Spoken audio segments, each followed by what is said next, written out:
All right, guys, we are live. Hey, guys, welcome back to the channel tonight on the Tundra Nation. Yes, I'm finally starting to get used to it even. It seems that my YouTube counter isn't working once again. Same with the voice box or the chat box.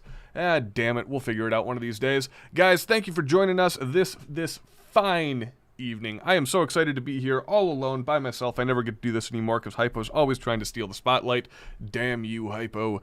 Damn you. Always trying to take away the time in the sun for me.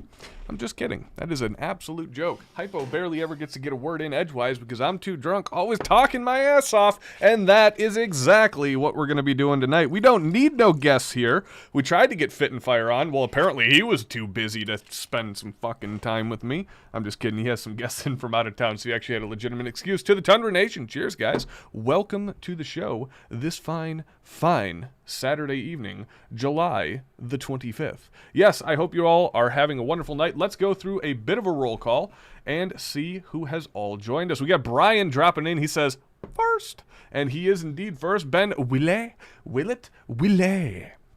Hypo's brother. Go spend some time with your brother, Ben. Apparently he needs the he needs the company in his pain. What time is it? 2:30? I don't know.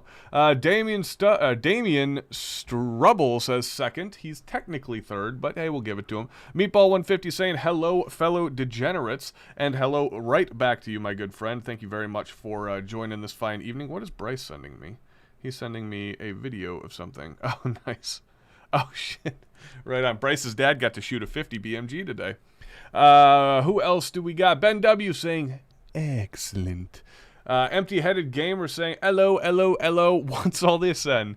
Yes, I have no idea, man. Every Saturday night, I try to figure out what's all this then, and I can't do it. It just happens. It just happens, and we have no idea what's going on. We really don't. We just fly by the seat of our pants here.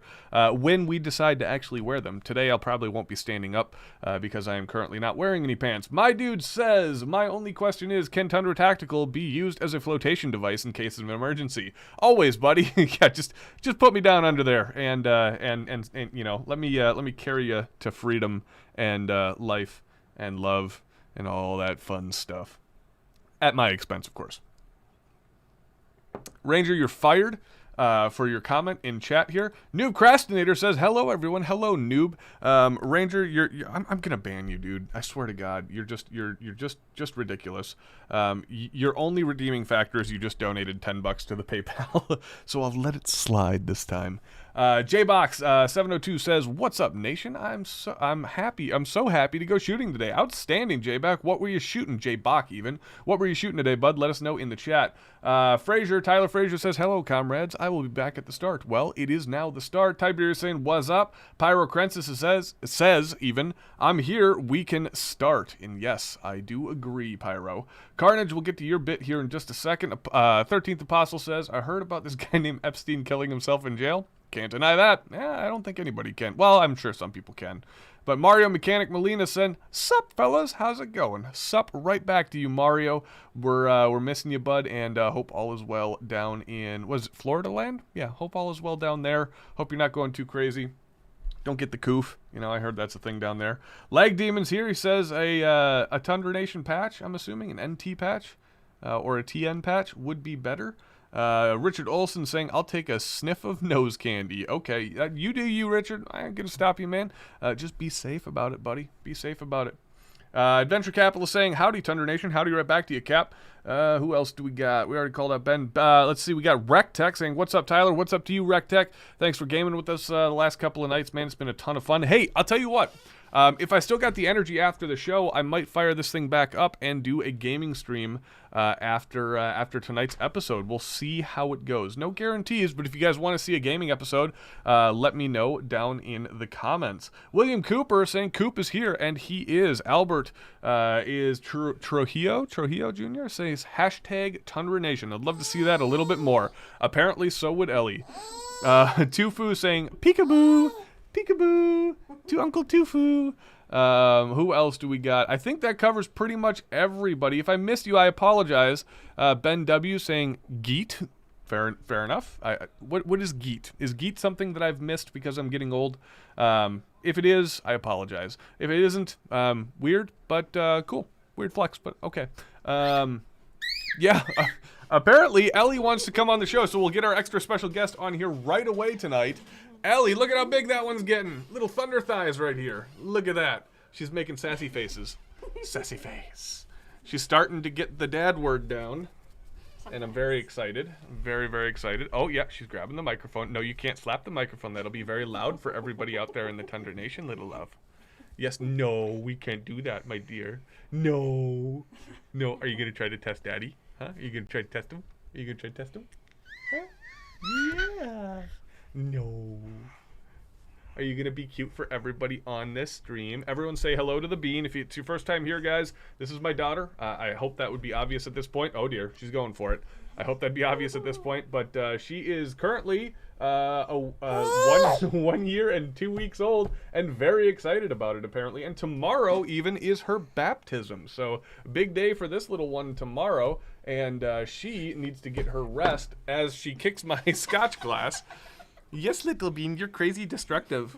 Yes, you like to destroy things. We call her Baby Zilla because she just tries to go around and breaking and chewing on and eating on everything. But Daddy's hat is one of her favorite things. Yes, I know, my dear. And my beer. Ow. Ow. That's, I spent time on this, Ellie. And you're just going to go on there and mess it up? It's lucky, it's lucky you're cute. I tell you what. They made babies cute for a reason. I think somebody wants her mommy. So let's give Ellie Bean and Mama Mego a round of applause here. Mama Mego obviously in the background taking care of the little bean here to make sure that the show can go on. Obviously, yay! She's having a fantastic time out there with Mommy. Yay! Oh, it's Daddy's other microphone. Yeah, you can't grab that either. Look at her face. She's just having a grand old time with Mommy. Mommy's turning her against me already. She's like, how can I sabotage the show? How can I sabotage things? But, oh, yep, she's going for it again. Give her a round of applause, guys. Mama Mego, without the show, this could not be possible. We owe her all of our love and respect because, like I said, this little one is a handful. And I don't think that I could do the show and take care of a baby girl at the same time. So, Mama Mego, thank you very much for your hard work. And you little hellion, Baby Zilla, crazy bones. Yeah, grabbing Daddy's nose, honk. Yep, that is my nose. That is my nose. It is almost bedtime for you, my sweet, and you have a big day tomorrow. So you're gonna have to get some good rest. And I love you. Mwah. And I love you too, Mama Mego. You are the best. Thank you very much. Say bye, Tundra Nation. Bye-bye, yay. Can we do? Yay! She's like, nah, I'm getting tired now. I've had my time. All right, guys, let's dive into what we're going to be talking about tonight. Actually, no, not quite yet. We're going to do some quick housekeeping here, and then we'll dive into what we're talking about this fine evening. If you guys are fans of the channel and are not yet members of the Discord, first of all, what is wrong with you? What is wrong? What is wrong with you? It is a fantastic place to be. It is probably the best place that most people get to spend their weeks at, socializing with people, and hating on and making fun of people, but also making a lot of good friends and meeting a ton of really sweet people. We are up over 1,000 members now on the Discord. I'm super proud of that, and I'm excited to get the next 1,000 rolling in. So you could be part of that original next 1,000 members. Original next 1,000? I don't think that's a real concept. But the next 1,000 members, you could start that trend. You actually could start that trend. So make sure you follow the link in the description below to our Discord server. I believe 100 of you fools can enter that before that Discord link expires, and there aren't even 100 people here, so no worries. With that being said, if you guys are feeling a little bit more in love with the Tundra Nation and the channel itself, not necessarily just myself, but the rest of the people behind it, Mr. Eric, who is now, I believe I can actually say it, he has made it to Djibouti, and is safe and sound. He'll be spending the next little bit of time there. So he is, I can report that everything is well and good with him. I just talked to him this afternoon. So guys like Eric, Bryce, Alex, Jake, Hypo, obviously, Ranger, Boog, all these guys, the behind the scenes members, you're there for them too. And if you guys feel like supporting the channel to help grow and incorporate more people into it, and want to donate some of your hard-earned kopecks, I would encourage you, please, please, please, to follow us or find us even on Patreon at patreon.com/Tundra Tactical. Once again, I believe it's in the link in the description below. And then our preferred method of support is direct to PayPal, and you can use the email address Tyler@TundraTactical.com. That's Tyler, Tyler, at TundraTactical.com. And with that being said, we have a couple of shout-outs to take care of this fine evening. The first one comes from a Dickie B. Dickie B dropping the 50 bones into the super chat. Thank you very much, my good friend. You are a champion amongst men, and way to follow through with what you were saying. As I mentioned and teased a little bit earlier, N7X Ranger dropping the 10 bones, not into Super Chat, into PayPal, excuse me, 10 bones into PayPal. Thank you very much, Ranger, and I absolve you of your sins today.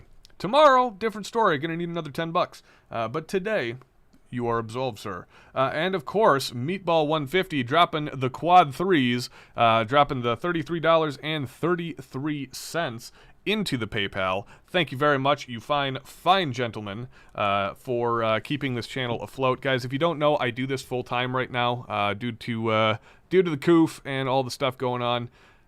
It's a little difficult, and obviously, if you've been listening to any of the last couple of streams, you'll realize that YouTube has been demonetizing pretty much every video. I think I got 19 notifications today saying that 19 older videos were demonetized.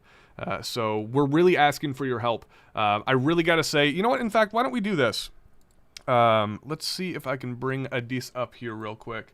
I'm really, guys, asking for your help. It means the world to me that I get to be able to do this, and it's tough to do when there's less than what you're used to money coming in, especially when that gets cut in about a third. That's what we're down to right now, is our monthly income from the interwebs has been cut into about a third. So having no job and losing all that, it really sucks, and I'm asking for the fan support to help make up that difference. And if I can talk and type at the same time, which I can't, hold on.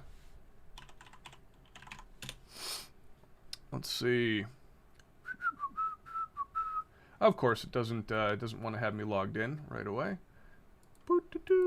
We're going to go through our Patreon members and make sure that they know that they are also being recognized and being loved from the Tundra Nation. Apparently, I'm supposed to be receiving an email because I need to verify this device, even though I've logged in on it many, many times. Don't you just love when you run into situations like that?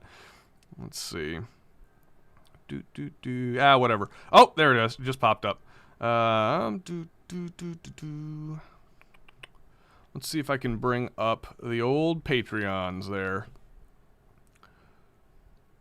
Where are you guys? Where does it say the community? I hate how they're trying. Oh my gosh, the pop-ups on Patreon on the creator side are terrible. They're absolutely terrible. They really don't make it easy for you to get your they really don't make it easy for you to get your list of people. Oh, goodness gracious. This is awful. They seriously do not make it easy. Alright, let's try this. As there's a ton of dead air now. Hey, that's a suppressor company. Membership community, maybe. Of course, we got Alpha Zombie Elite. Pyrocrensis is a Patreon. Madman on here is a Patreon. Jeremy Nisilla, I believe. He says, you've got a new fan. I appreciate that, buddy. He says, hello from the Cold Iron Range up in Bemidji. My man, right there. Another fellow Minnesotan. Jake A saying, happy to support. Shout out from the capital city. Excellent, buddy.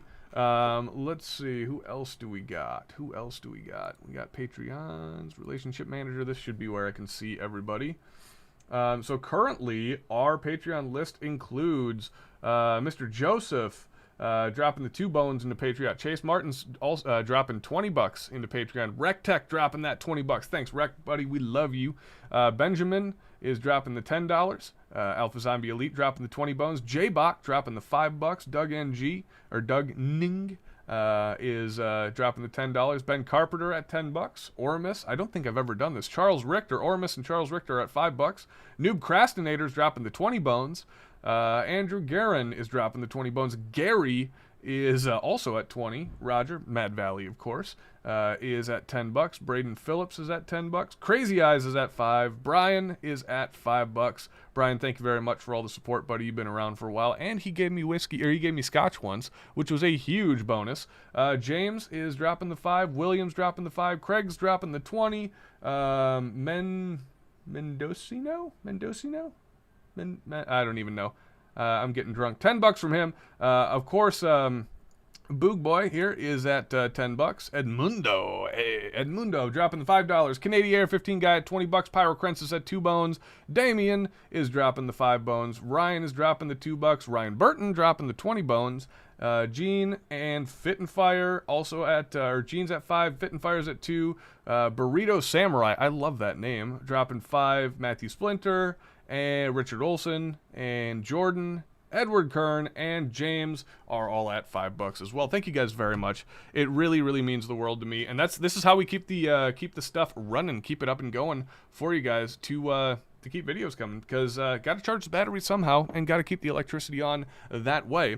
And with that being said, I think that covers most of housekeeping. We'll issue a remote party on Garth to our good buddy Hypo, who is out sick tonight, or not sick, but just he's in recovery. He had some tooth pain, and he had to get that problem solved. So, bummer. It sucks. We miss him. We love him. But we're going to do this damn show ourselves. And with the help of the Tundra Nation, anything is possible. It's a lot of ranting and raving, really, on my end. But that's what you guys all started watching for. And that is exactly what we're going to do tonight. And tonight is going to be filled with things like Ask Tundra Nation. And things like revivification.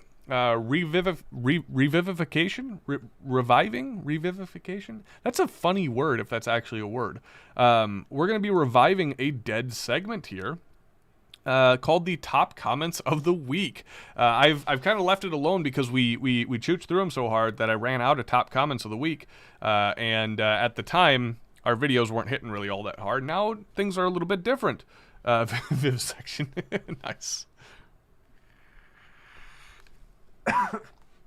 Oh, damn, that made me laugh. So we're going to be reviving that segment even tonight, and having a little bit of fun crapping on the crappers, trying to harsh everybody's mellow in the Tundra Nation. How many people on the internet out there do you guys think, like percentage-wise, I won't ask for like actual numbers, but of the people that watch our videos, what percentage of the people do you think get it, and what percentage of the people do you think don't get it? I want to know what you guys think, because like I do very, like, I can promise you that within the first week of a video, I read every comment and I respond to almost every comment. Like if you're shit posting, then sometimes I will, like sometimes I'll try to make you feel bad about yourself. But if you're like shit posting the shit poster, like you're actually like playing into the bit, I'll definitely respond. But yeah, for the most part, like I try to respond to every single one, and so I feel like I have a good understanding of that percentage. But I want to see what you guys think. And what we're getting is, let's see, Laughturd says 25% get it for sure. I'd like to think it's a little higher than 25%. Let's see, Randomly54 says, you aren't harsh enough. Oh, God. I wonder what it'd be like if we got harsher. Allegedly, I've been promised this week, so Eric is writing a script this week for us, ladies and gentlemen. And I've been promised that it is going to, what's the, let's see, the terminology that he used. He says, it's going to be a bloodbath is the exact phrasing that he used. So that was Randomly 54. And 7X Ranger says 10% get it, 10% don't. All right, fair enough. Empty-headed gamer says, I'm the only one who gets it. Nobody but me. Nobody but me. Maybe a little bit more than just you, but you know, yeah, you're not too far off. Ben W optimistically is saying 50-50. Dickie B says 28% are butthurt. That is an oddly specific number, Dickie B. Tiberius splitting it pretty safe at 60-40. It's not a bad guess. 6 out of 10 get the bit. Fair enough. That's another 60-40 vote. Canadian Air 15 guy says, I bet 75% get it, 25% don't. Leg Demon says 70-20, and 10 just don't care. My dude says 80% get the bit, 10% don't, and 10% have no idea what's going on. That actually might be the more accurate statement there. Tufu says, that's why you answered me. Yeah, I'm going to say it's probably... I'm going to go ahead and give the victory here to my dude, saying like 80% get it, 10% don't, and 10% just have no idea what's going on. And that's totally fine. That's kind of the best part about the Tundra Nation and the videos that we put out is... Like, we're honestly, we're kind of like fishing. We're kind of like trolling, not like trolling in the sense that like internet trolling. Well, we are, but like we're fishing for losers out there that are just taking it way too seriously. And we're gonna highlight some of the best of those comments tonight. And honestly, if we get far enough into it, we'll highlight some of the more clever comments that have come through. One of my favorite things, and this I'll make a challenge for to all of you guys out there in Tundra Nation land tonight. One of my favorite things about making videos is when somebody actually takes the time to like craft out a clever response, like a clever joke or something relevant to the video, but it's not just like saying, haha, you said this, haha, you made fun of the Yankee Marshal, haha, this, haha, that. It's like when they actually like play into the part. So if you guys can do that in a video, chances are you'll get your comment featured if we continue this segment on revivification, whatever, the reviving of top comments of the week. Yeah, wow, what's going on in the gun world these days that you guys want to talk about? Let's dive in kind of to that part of the segment, and then the back half of the hour here we'll do Ask Tundra Nation, and we'll do Ask Tundra Nation and the comments, or the top comments of the week here in the back half. So what are you guys interested in chatting about tonight? I'll wait till I start seeing some stuff pop up, but hopefully we get some... Thank you, Richard, for letting us all know. Revivification, noun, the act of reviving or the condition of being revived. Hey, I was right. I took a stab in the dark and I actually got it right. Holy cow. Oh my God, Brother Panda says, I can't wait for Voda and Yankee to walk into the same room. That might be like dividing by zero. It really might be like dividing by zero. Ooh, Lag Demon striking the chord right there. Yeah, we'll definitely talk about that. We'll start with Randomly 54. And he asks, one handgun a month, does that or do they make any sense? No, absolutely not. And I don't think that any person in their right mind can actually like call that, I mean... You guys have been hopefully watching this show for some time. You understand that I am not a liberal. I am not a Republican. I have, actually, to be perfectly honest, I have kind of a relatively modern stance, or not a modern stance, a moderate stance politically on a lot of subjects. One of the very few things that I'm a lot less moderate at, but still kind of open to the idea of discussion is firearms. I don't put my foot hard down in anything other than, like, don't come for my guns. Like, that's the only thing I really, like kind of, well, maybe not the only thing, but the only thing that my drunken mind can come up with at this particular moment. So I'm not one of those guys that says, every single gun law is an infringement. Okay, the gun laws need to be there for a reason, because there are idiots out there. Not everybody is like you and me. Not everybody is, has the intention of being responsible. There are people out there that are just super happy to get drunk and shoot guns and be stupid.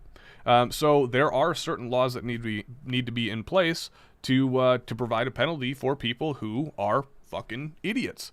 For the people like us, maybe not like us, but because we're special, but special in the special ed kind of way. But for the people that that are genuinely like trying to be good 2A'ers out there and carry firearms, or not even carry, but just be responsible firearms owners, those things, they do nothing. They do nothing. One handgun a month literally does nothing to prevent any firearms violence and any crime. It doesn't limit the amount of firearms in circulation. It doesn't prevent accidental deaths, because the firearm is already there. Chances are the person's going to buy one firearm. Okay, if the accident's going to happen, generally speaking, it's going to happen when that firearm is relatively new, because that's when the person is playing with it the most. Well, actually, that's not statistically true, but part of it is. Like those things do, stuff like that does nothing, but just prove the fact that there is an agenda behind a lot of those laws. Do I believe that all, once again, do I believe all gun laws are infringements? No, I don't. I'll go out there and say it. I do believe that most gun laws are infringements, and some are absolutely necessary for the betterment of our community. Making sure, keeping the riffraff out. I don't want everybody to be running around with machine guns when I can't trust Carl, my next door neighbor, mythical Carl, because my next door neighbors actually watch this show. But like mythical Carl, who's, half cocked, going 3 sheets to the wind every night, and having him run out in his backyard one night and just ripping off an MG42. As cool as that might end up sounding, I also have a baby girl and a wife to take care of. And those things start to weigh on you a little bit more when you have certain considerations to make. So that's my answer to that. Let's see. It's somewhere in here. I can't remember who asked it. Leg Demon. Leg Demon wants to know KP9 versus AKV. So this is a question I get asked a lot, and yeah, we can definitely dive into this rabbit hole a little bit. So I think the KP9 is absolute trash. Not in terms of excuse me. Let me back up. I think it's conceptually, from a conceptual standpoint, I think it's trash. I've never actually shot the gun, so I can't give a genuine opinion on it. It absolutely could be the best shooting gun on the face of the planet. I don't think so, but when you compare it up against, just from like a look and feel and function perspective, theoretically at least, to the AKV, I just don't think it really holds a candle. I worked at Cabela's for a while, and I received a KP9 in, and I was blown away. I was absolutely blown away with how cheap and clunky the gun felt. It felt like just some stamped out trash metal that was super thin, super rattly. And granted, that's the way an AK is supposed to be in certain cases. So maybe it's staying faithful and true to its kind of heritage and bloodline. But when you compare that thing up against the AKV, super tight, has a ton more features. Last round bolt hold opens, bolt releases, things like that. It just it makes more sense to have the AKV. Plus the AKV is $400 to $500 cheaper, based on the model that you get. If you get the cheapest KP9 versus the cheapest AKV, something like $400 to $500 cheaper. So you're paying almost double, almost 50% more for a gun that is half as good. That makes no sense to me, and I friggin' hate the KP9 for that. If the KP9 was competitively priced, I would give it a lot more favorable of a review, but until that time happens, I really can't. I think the gun is... I think it's trying to be like the HK of the pistol AK world. Just trying to say we're KUSA, we're Kalashnikov USA, we've got the name, we're going to make the product, and then PSA, the guys that are known for making cheap stuff, will just walk all over us. And it's very obvious which one is more popular, at least everything that I've seen. How many people do you see outside of Ian very recently, I think today or yesterday, doing a review on the KP9? You don't see a ton of people doing the KP9, but as of recent, you've seen a lot of people, a lot of the really, really big names doing the AKV and telling you how awesome it is. Mainly, my love of the AKV comes from its bump fire potential. That thing has a ridiculous rate of fire because of its short travel distance on the bolt. As some of you guys know, it's a direct blowback gun, and it's got that double buffer system in there to prevent the brass from bouncing back behind the whatchamajiggy? What do they call it? The Mac bracket or whatever. And because of that, it that bolt is only traveling that bare minimum distance. So the rate of fire on it is just insane, especially when you have that ALG trigger in there. You can accidentally bump fire that gun all day long. And while, yeah, that might not be the most practical thing in the world, it's a hell of a toy. It is a hell of a toy. Richard Olson, you're just wrong, sir. You're just wrong. I'm just kidding, buddy. You do you. You do you. Does it? I like I said, I've never shot the KP9. It could shoot infinitely better than the AKV, but my heart will always be with the AKV, even though, if I were to remain, relatively fair and objective here, a PK9, staying with the original Russian design, where the AKV is more of a hybrid modernized design. Yeah, definitely, it is definitely a hybrid modernized design. There is a downside to AKV ownership. Apparently, Well, not apparently. This happened to me. My recoil spring, my recoil assembly, the guide rod in it snapped and broke, and the gun was down for like 6 months. And I didn't have at least initially, the greatest experience with customer service once I called or not called, but emailed them and tried to get a replacement part. It took them a very long time to get back to me and get that part sent out, but I'm also cutting them some slack because of the whole COVID thing. And, we talked about it in a previous live stream, so I won't go into it super deep, but long story short, it does sound like there are some recurring issues with the AKV, or that could occur in certain guns. Maybe it's a lot number, maybe it's a batch number base. I don't know specifically. We'll have to run it out and test it and see if we can replicate the mistake, not the mistake, but the failure. And if that will change my opinion on it. Currently, I think it is one of the best looking guns on the market. I absolutely love it. The KP9 I think looks just tacky. I don't know. But to each their own. To each their own. If you like the KP9 more than the AKV, 2 thumbs up. You're a good guy too. We'll allow it. Who else wants to know certain things? Make sure if you guys are asking questions to use the @Tundra Nation tag so I can see it, because that's pretty much what I'm scanning the chat for. If you guys do not, I will probably miss your question. Let's see. N7X Ranger says, @Tundra Nation, what firearms-related YouTube channels deserve more subs than they currently have? You are baiting me into asking this tonight. I wasn't going to bring this up tonight because I didn't think that it was right and proper to do, but we're going to do it anyways, because Ranger, when he's got an agenda, man, when he wants to get me to say something, he's just going to find a way to make it happen. Here's the deal, guys. So this was done to us a long time ago. Not even that long ago. I guess it's like, 3.5 years ago now. Some people in the industry or in the gun tuber world started noticing that, hey, these guys they're not bad. They're idiots, but they're not bad, and they've got a following. And they started just telling their audience to support us and to support the channel. Well, I'm going to try to pay that forward a little bit tonight. And I know we don't have a ton of people watching, so it's not going to be terribly effective. But I would love to see you guys all hop on over to a YouTube channel by the name of Gun Thoughts. Yes, that is correct. GUNTHOTS. It's not what you think it is. It's these guys are absolute meme lords. They're the perfect complement. They're like what Tundra Tactical would have been had we shot guns.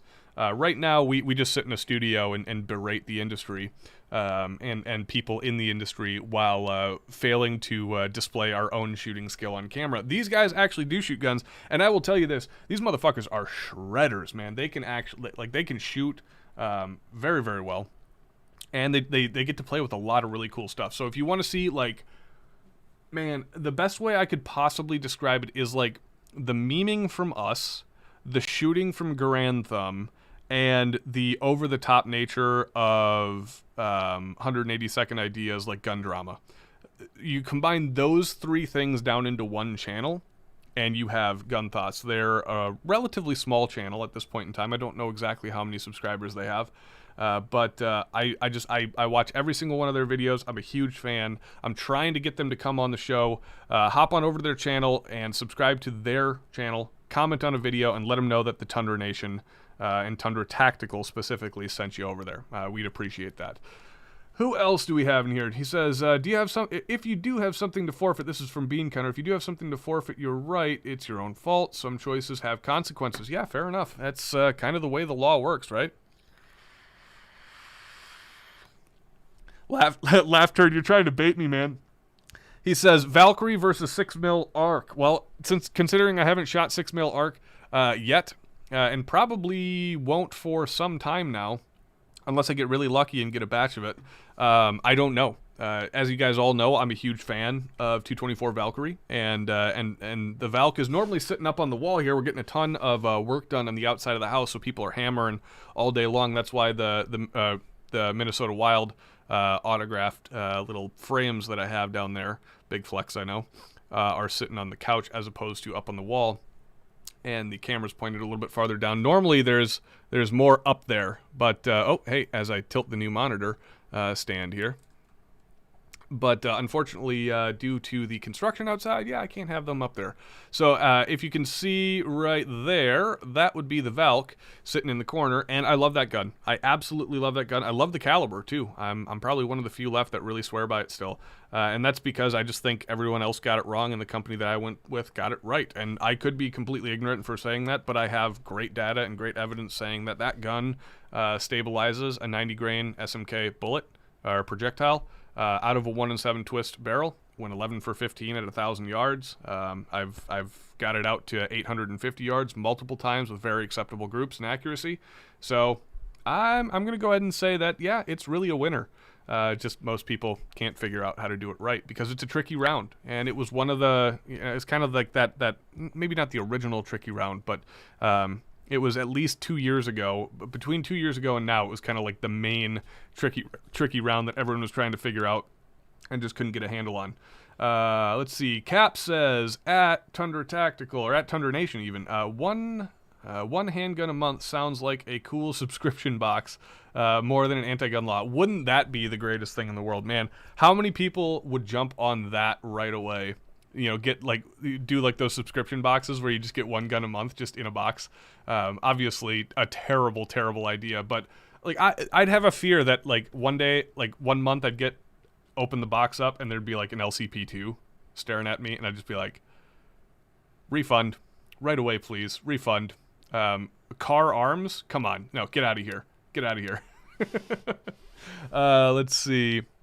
Tufu says, I need something autographed by Tundra Nation.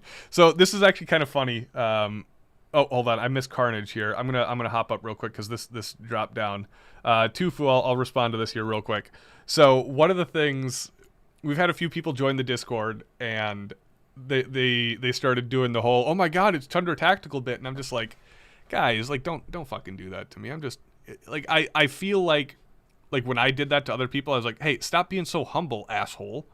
Okay, I'm a fan. Like, I want to express my gratitude, and now I'm getting that to a certain extent, and I'm just like, hey, don't worry about it. I'm just a dude. And these people are like, no, shut the fuck up. I'm a fan, and I'm like, oh Jesus Christ, right?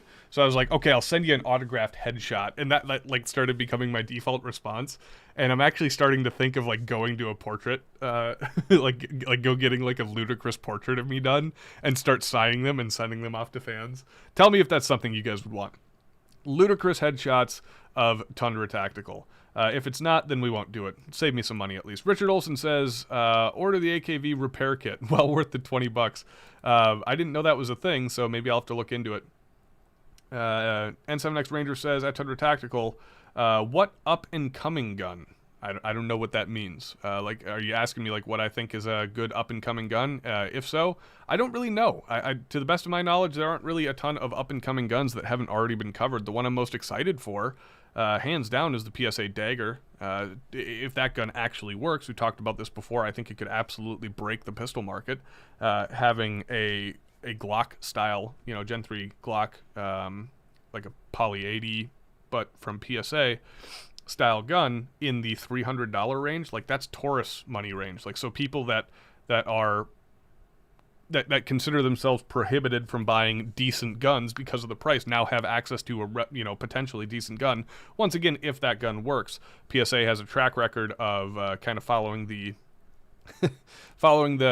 mainstream gun industry of beta testing their customers, sending out products that don't work super hot, but that also could be, who knows? Who knows what happens? We'll see. If the Dagger is as awesome as they're touting it to be, it really could change things. Let's see. Rectech says, at Tundra Nation, the best pistol brace for a truck gun. No, I don't answer that question because, Rectech, I don't believe in truck guns. You shouldn't have your firearm permanently stored in your truck. Your truck is not a safe, especially if it's got 2A stickers plastered all over it, or thin blue line shit, or like anything that identifies you as a gun owner. That's just marking, like if I'm a bad guy and I'm walking through a neighborhood and I need a gun to go commit a crime, I'm just going to wait till I see one of them stickers. And if I'm going to break into a car, I'm going to break into that car and hopefully find a vehicle, or not a vehicle, break into the car, hopefully find a vehicle there, break into the vehicle and hopefully find a gun there. So I'll answer I'll answer to the best of my ability because I'm not a pistol brace authority. My personal preference is the one that I own, the SBA 3. I have a blade stock. Not a huge fan of the blade stock. I very rarely shoot it just because while it is much more rigid, it hurts. Like after a while, after a couple hundred rounds, it does. You do start to feel it in the shoulder a little bit, and it's just shooting's meant to be fun. Training's meant to be productive, and you shouldn't have to necessarily always be worrying about specific aches and pains that your gun is causing. Your gun should be an extension of your body that is meant to be comfortable. Therefore, the SBA 3 being nice and wide, nice and easy to use, nice and grippy too. Hooks onto the shirt or onto the plate carrier really nicely, and works well, we'll say. Carnage is asking, at Tundra Nation, looking at getting a 1911. Any good brands I should look at? I'll tell you a brand to avoid, Springfield. We hate Springfield here, and we hate Springfield for a good reason. If you guys don't remember, a few years back, they backstabbed the 2A community right around the time the Springfield Saint was coming out originally. And I believe the community kind of rebranded the Springfield Saint the Judas. We won't go into that tonight, but yeah, do not buy Springfield. Volk. No matter your love for Foxhound, no matter your love for Metal Gear Solid, do not buy a Springfield. Don't support those guys. They're fucking douchers. And if you think the XD is made in America, come on. Come on. Come on. Seriously, come on. That's one of the most common things I had said working at Cabela's is like, I need to buy that good old American XD. Is like, you read the slide, made in Croatia. What state is that in? Like, what? Are you that dumb? That's why certain gun laws do need to exist, by the way, because people are that dumb. Now, with that being said, let's move on to the next. Any good brands? I don't know. Not a fan of Kimber. Not a fan of Para. On the cheaper end of things, like if you're just looking for a shooter, Rock Island's okay. They have some downsides to them, like MIM parts, but they're decent value for the money. If I was going to recommend anything, I'd recommend buy once, cry once, and get something in the realm of like a Les Baer or Nighthawk or something like that. Like get a good like a really really good 1911. Colt, like the old school Colts are decent. Possibly building your own. Like the 80% 1911 kits seem to be pretty popular these days.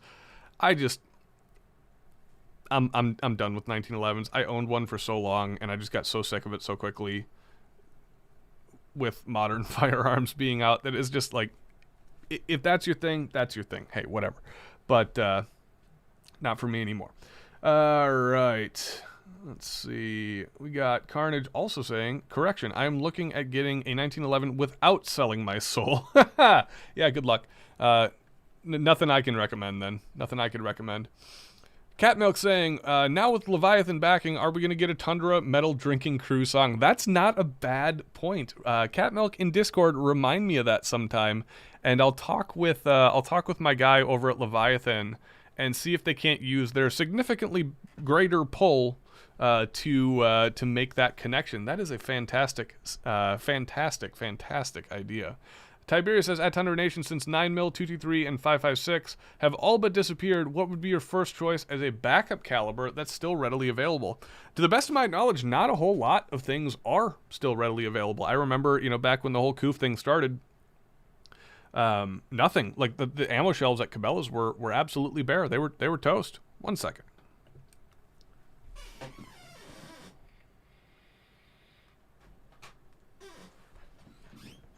My computer's over here making funny noises.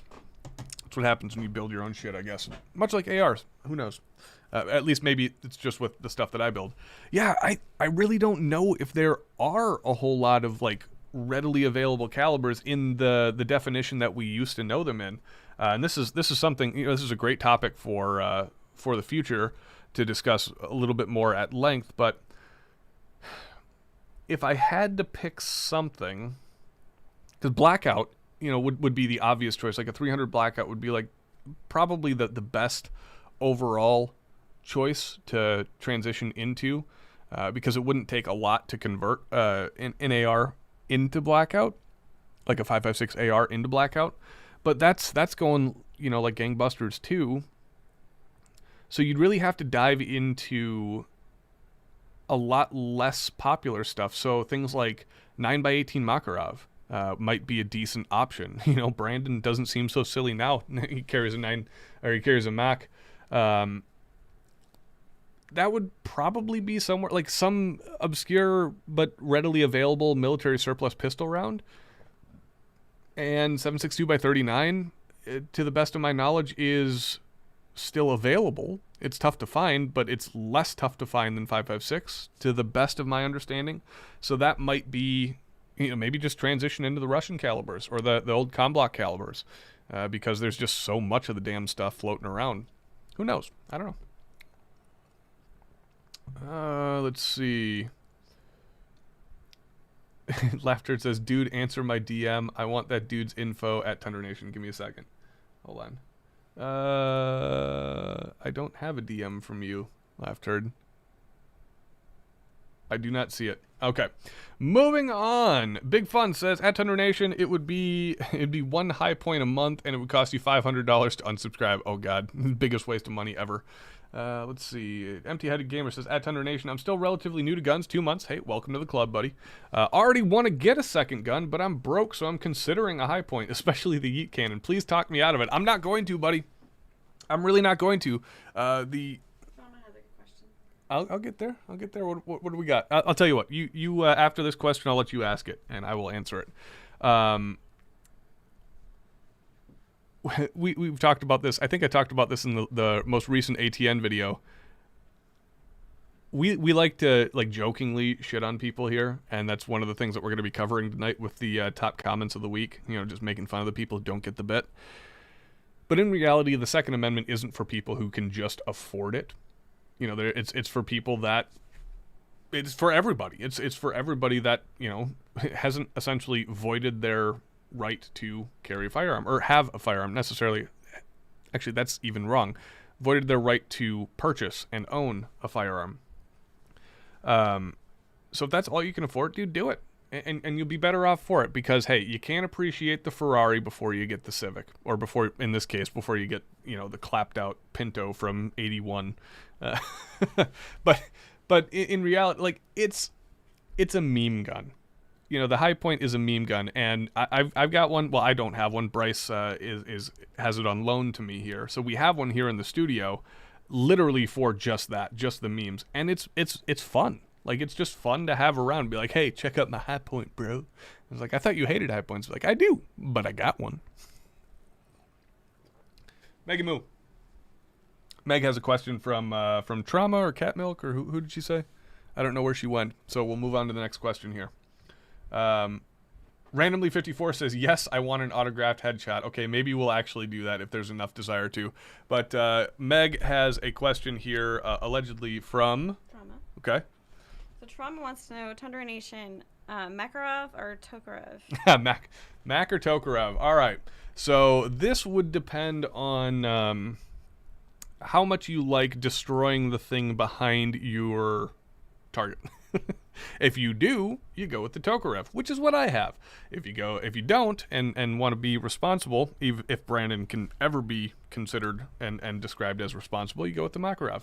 But yeah, both Comblock guns, both interesting little rounds. But the 7.62x25 Hot Boys definitely have some chooch to them.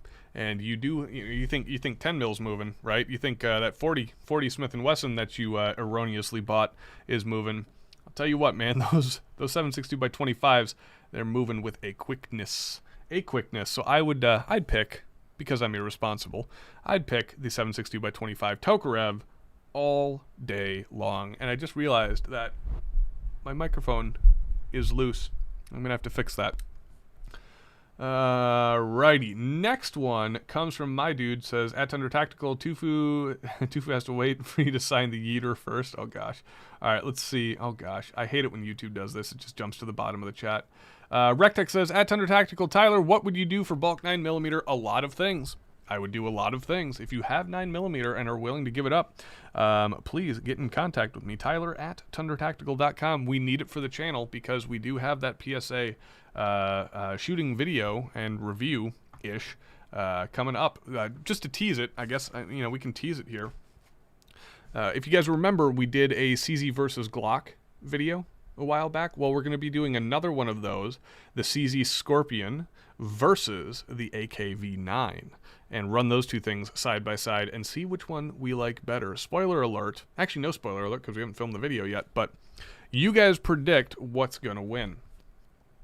Dickie B says, at Tundra Tactical, I have the Tundra Nation intro performed in, have the Tundra Nation, the Tundra Tactical video intro performed by In This Moment. That would be dope.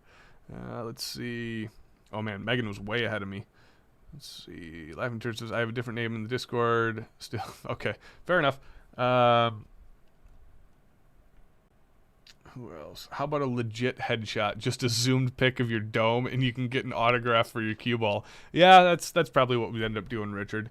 N7X Ranger says, Porque los dos, or Porque no los dos, even. I think that catches us up. Carnage says, let the others have their autographed pieces of paper. I want an autographed bust. Get sculpting. No, definitely not. Nobody is that lucky other than my wife. Operator Tony says, I was at Cabela's today. They had basically no guns on the floor. That's for a reason, actually. Well, unless they changed it. I don't know. I'd have to go up there and check it out. Amish Mafia says, at Tundra Nation, what is your choice of vehicle during the zombie apocalypse? The one with the most torque and the biggest mass I can possibly get myself a hold of. That is it. Tiberius says, at Tundra Nation, if In This Moment does your theme song, can you autograph? Maybe. We'll see. We'll see. I might keep that for myself.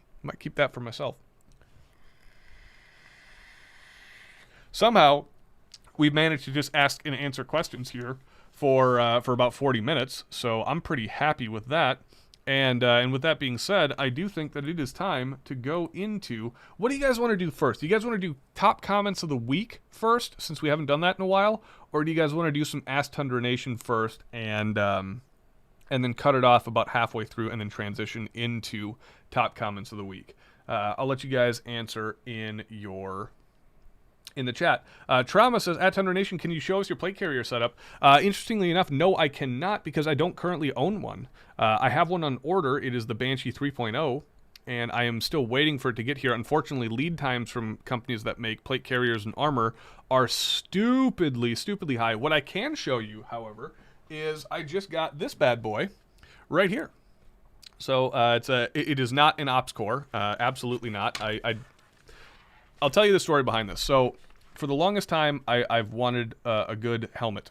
You know, something to protect my dome in a crummy situation. And obviously, living in Minneapolis, we had a crummy situation happen not too long ago.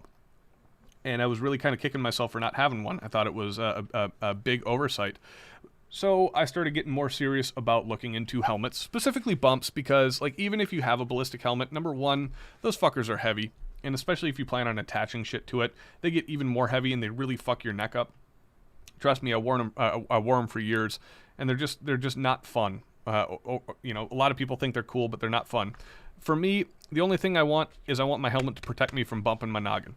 So I was thinking about just getting a bump helmet from OpsCore. Unfortunately, they're still like $250. So I talked with Volk, our buddy, you know, Mr. Hodor here in the chat and on Discord. And he's just like, well, I got this knockoff airframe from Amazon for like $60. I was like, oh shit, why didn't I ever think of that? And so I went on Amazon to see if there were any fast clones, and there absolutely were. And this thing's fantastic. I'll pop it on for you guys, and I'll let you know. It's got the suspension system. It's got the adjustment here, so it's flexible. It is Rhino mount compatible, at least that's what they say. So you got that in there. I did buy the helmet cover extra. It's got all of the fast mounting. The pick rail mounting and all that stuff. But yeah, here, check it out.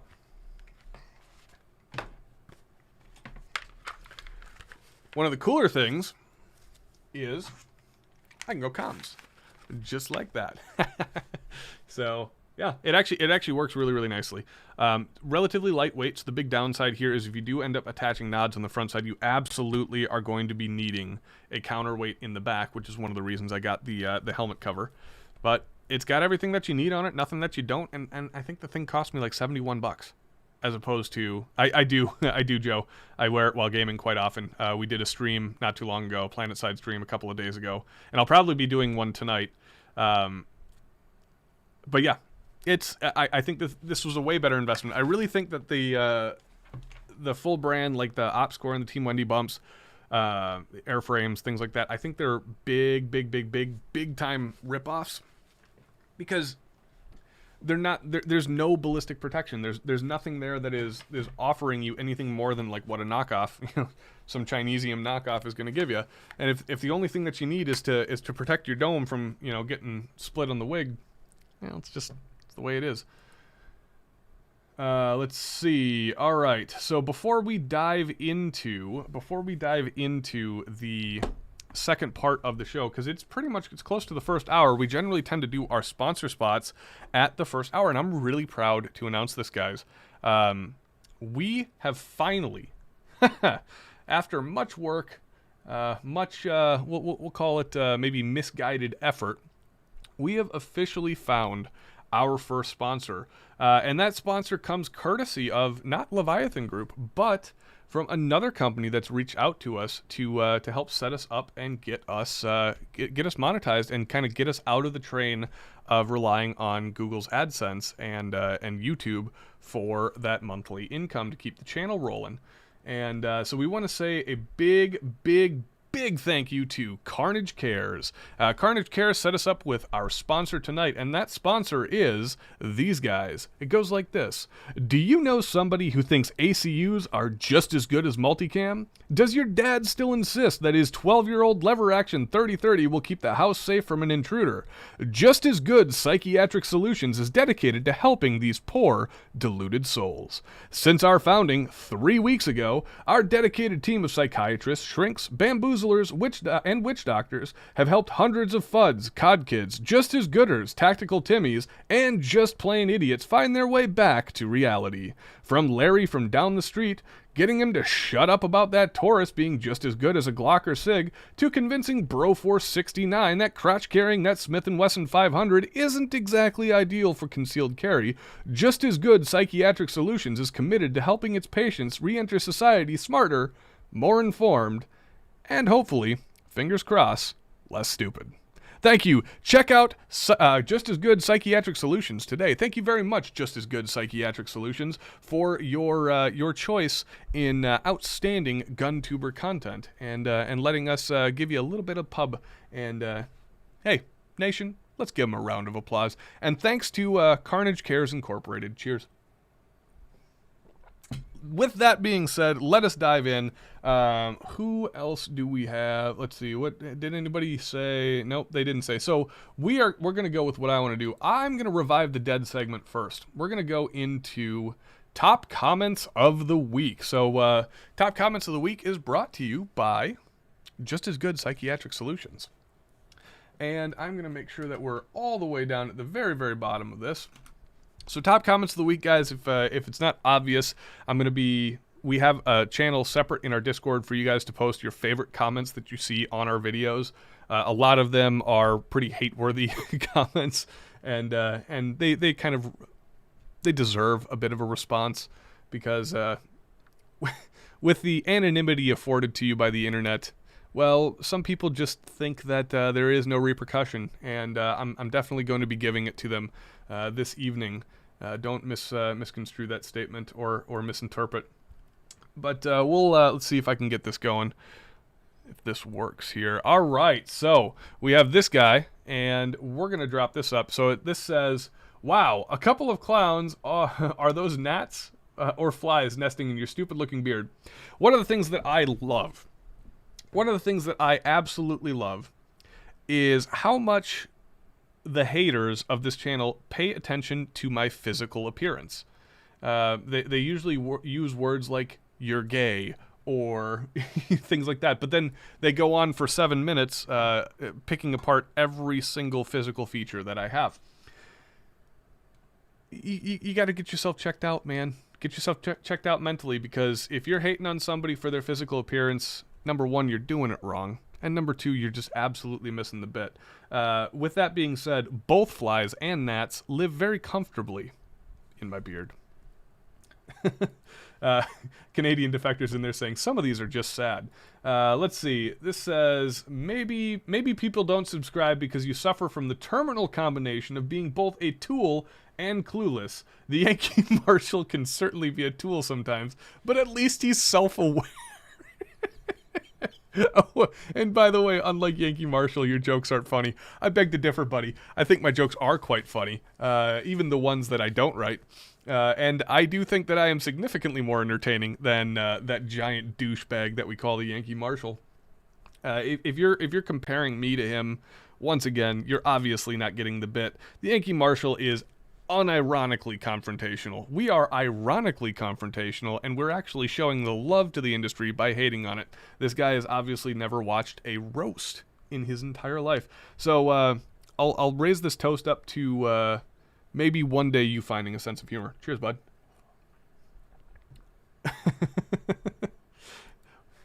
Let's see.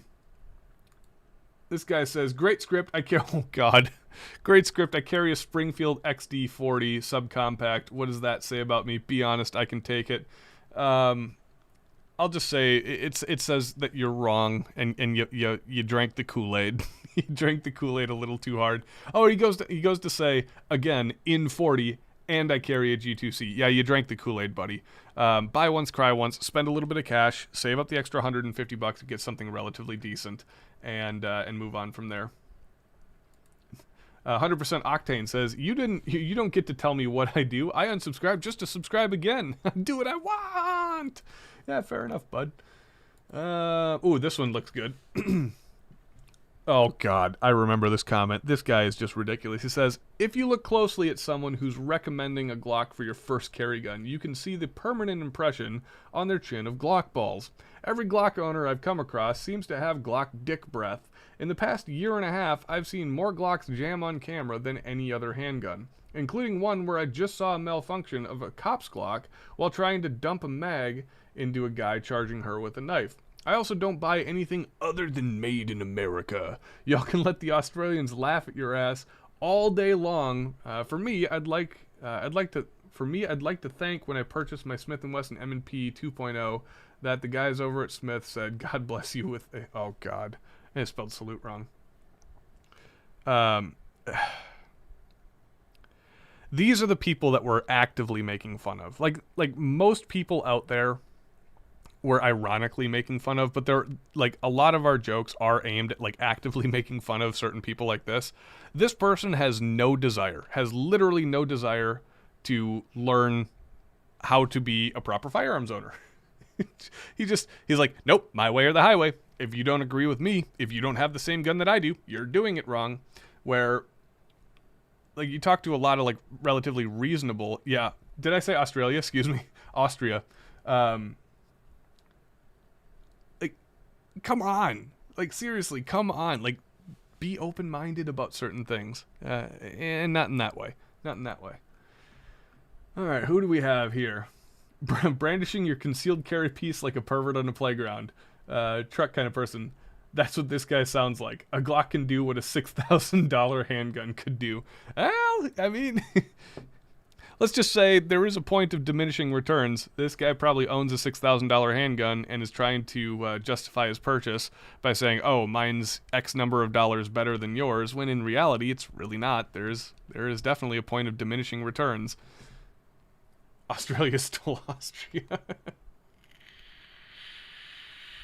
I don't know. What do you guys think? Like, I think one of the things that I've actually been really excited about is a lot more people seem to be getting the bit from just from the look of the videos, or like from the comments of the videos. Like I see a lot more people like even responding to these guys saying that like you're a fucking tool. Like, it's not just me just saying like you're a fucking tool.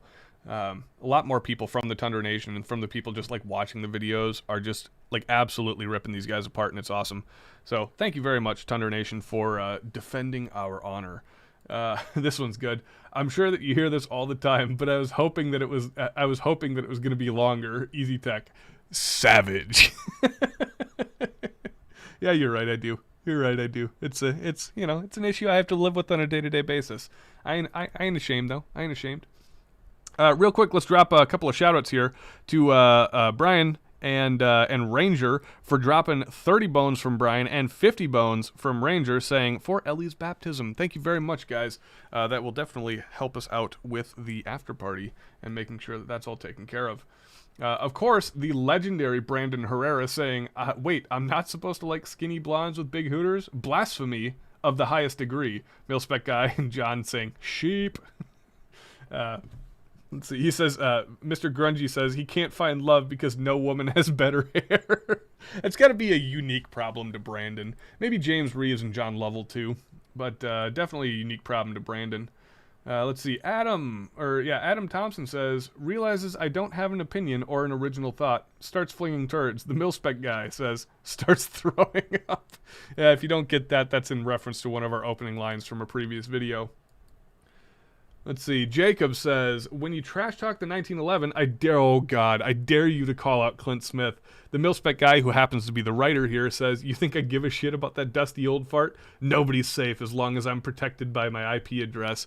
Eric, I'm putting out a closed circuit to you, bud. Please don't make me make fun of Clint Smith. I like living. I really do like living. And I don't want the last thing that I ever hear to be, okay. Let's see. Namase says, as a CZ-P10C owner, I have nothing to say other than the fact that I'm better than you. No, you're not. Get out of here, hipster. This dude is the type of clown to buy a $6,000 handgun and maybe has a 50% chance of actually stopping a crime with it. What is people's obsession with the whole $6,000 mark as like the definition of like a premium handgun? I would never pay $6,000 for a handgun. That's ludicrous. I could buy a fucking car for that much. And having a 50% chance to actually stop a crime with it, I actually think that's a relatively decent percentage. So if this is meant to be an insult, I don't think that it actually is. I don't even think that it actually is. Zero says, my gun wasn't even worth mentioning. The best kind of burn of all. Now, we always keep a few in reserve because there's usually going to be an episode 2, Zero. So keep watching. Let's see. Spencer says, I'm a SIG guy and I find that insulting. Anyone want to come over by the monkey bars and see it? Oh, God. See, this is an example of playing into the bit. I love these kind of comments. The people that actually like play into it. The pervert on the playground thing was the SIG Legion from the What Your Carry Gun Says About You. And it's a good one. That's a good one.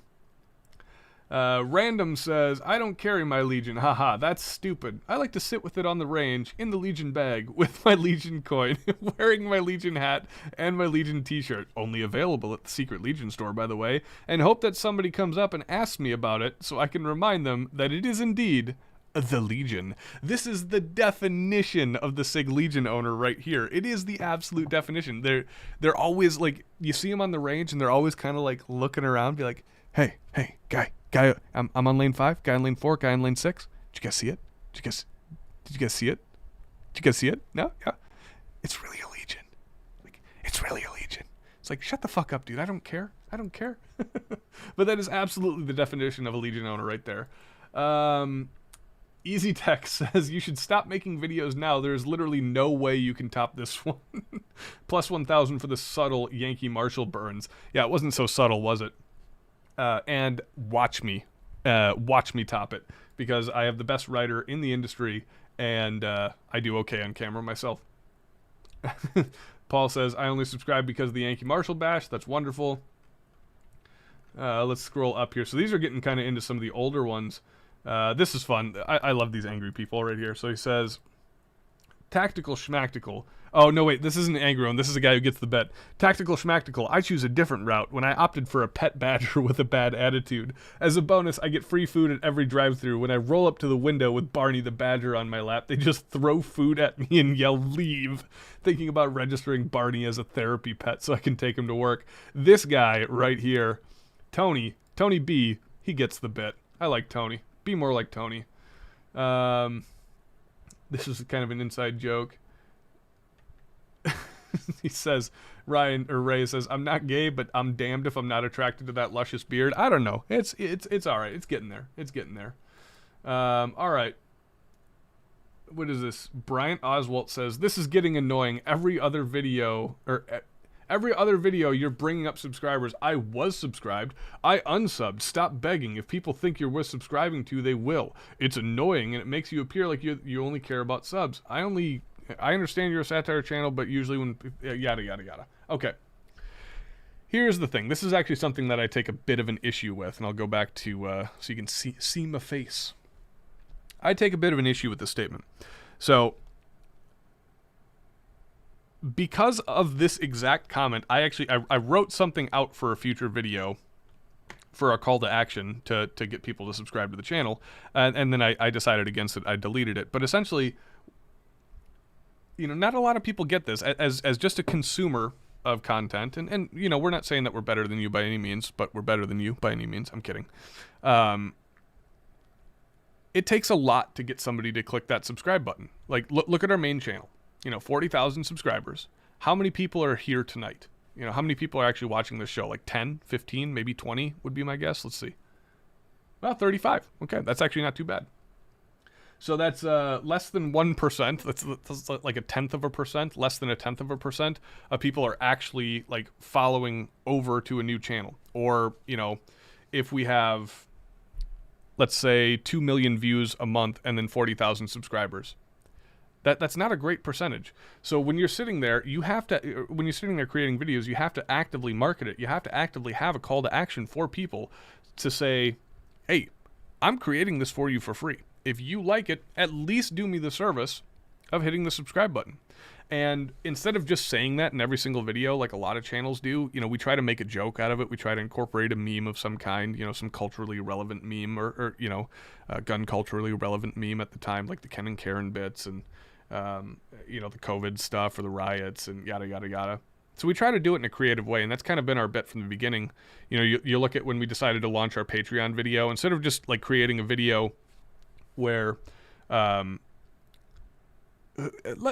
me ask, by show of hands, who here has seen the Patreon video? And if you haven't, would you want to watch it? It's one of my favorite videos. Would you want to watch it here live on the air with me and get my reaction? But yeah, like one of the things that you have to do, if you never tell somebody to do something, they're not going to do it. That's just the way most of you fucking idiots work, including myself when I watch YouTube, is if nobody tells me to do it, even if I really like the channel, I'm floor treats, yes. I'm not going to do it. I'm just not going to. And it's a huge bummer. It's a huge bummer. But it's the way it goes. So don't get upset when YouTubers, regardless of if they're in the industry or not, when they ask for that subscription, because what they're doing is they're asking for your support. They're caring enough about their audience to ask for your support. And like I said, as much as we shit on people, we really do actually, like, we give a shit about you guys. And we want to see this community grow, and we want to see everything work out. So let's see if I can find this. A couple of people are saying that I should show it, so let's get on there.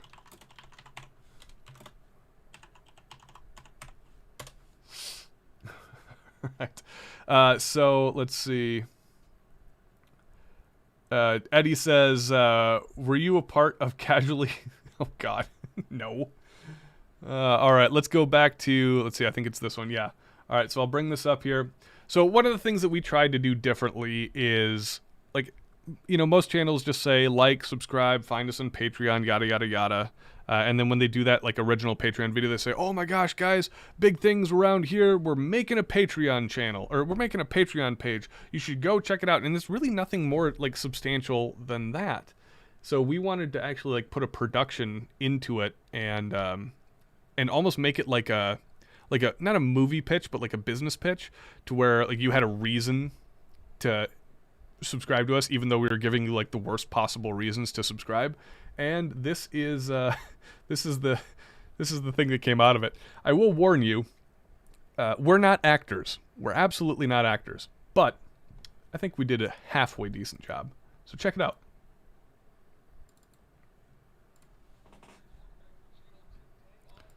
Oh, it is not capturing desktop audio, I just realized. Hold on, let's see if I can get this to work. Tactical. Okay, here we go. All right. See, maybe hypo's my Achilles heel. I fixed that problem in a quick jiffy here. So here we go. Hey guys, welcome back to the channel. Today on Tundra Tactical, we ultimately resort to a popular form of socialism. So stay tuned, thanks for watching, and let's start the show.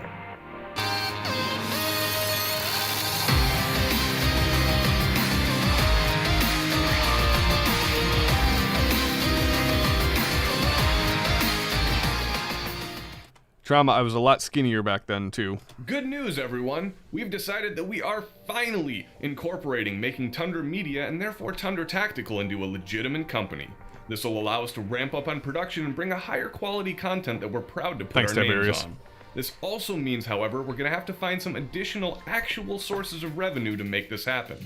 You see, in our inaugural year of YouTube fame and glory, we encountered a couple of problems that I would like to share with you, our most dedicated fans and gullible advocates. Expenses are adding up around the Tundra Tactical HQ, and let's be honest, ammo isn't getting any cheaper. Guns keep climbing slowly but surely in price, and Bryce has been running around with an empty medic bag just hoping no one gets hurt. Eric only has one Tundra Tactical hat left, and speaking of Eric, thanks, Canadian he has Air 15 a guy. serious medical condition. He's in desperate need of a radical face pube transplant operation so he can finally grow a beard. And just like most other gun YouTubers, a substantial portion of our funds must be allocated towards beard maintenance. Although we have implemented some rules and regulations to slow the hemorrhaging funds, this unfortunately doesn't change the fact that we all spend way too much time and money on our man-mains. Something I can only afford because the rest of my hair is being held by my bank. It was mortgaged originally to pay for the camera as well as a large supply of Cheetos, which Jake ultimately ate without permission. We still don't have a cord or open outlet for the scale to measure the weight of the high point we reviewed last year. That's a completely dead joke, unfortunately, that I wish we would have pursued more. And none of our vehicles are even up-armored yet. There is some growing concern expressed by the team regarding the serious lack of multicam in our closet, and we don't even have enough 9mm to fill up a swimming pool and dive into it Scrooge McDuck style. In fact, we can't even fill up a bathtub. That's how dire this situation really is.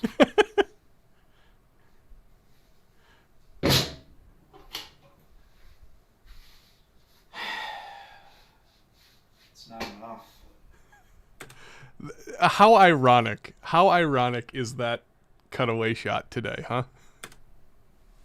We genuinely can't figure out why this venture is incapable of turning a profit, and in a measure of desperation, we came to this conclusion. Forgive the acting, please.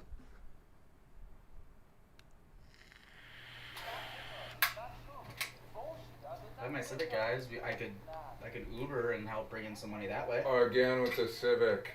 Yeah, enough about the Civic. You don't have enough time for us as it is. We're gonna have to think of something else. I could quit my day job and start stripping for cash. Yeah, don't you kind of have to be good looking for that to work? Just threw up a little bit. Well, forget you then. We could pawn some of your guns. Yeah, good idea, butthole. What are we gonna shoot? What if we pawn some of your wife's jewelry, Eric? Well the thing is, I actually just did that to buy my last gun. Well, thanks for telling us. But wasn't your last gun a high point? You shut your whore mouth. We do not say that word here. What if we just begged for the money?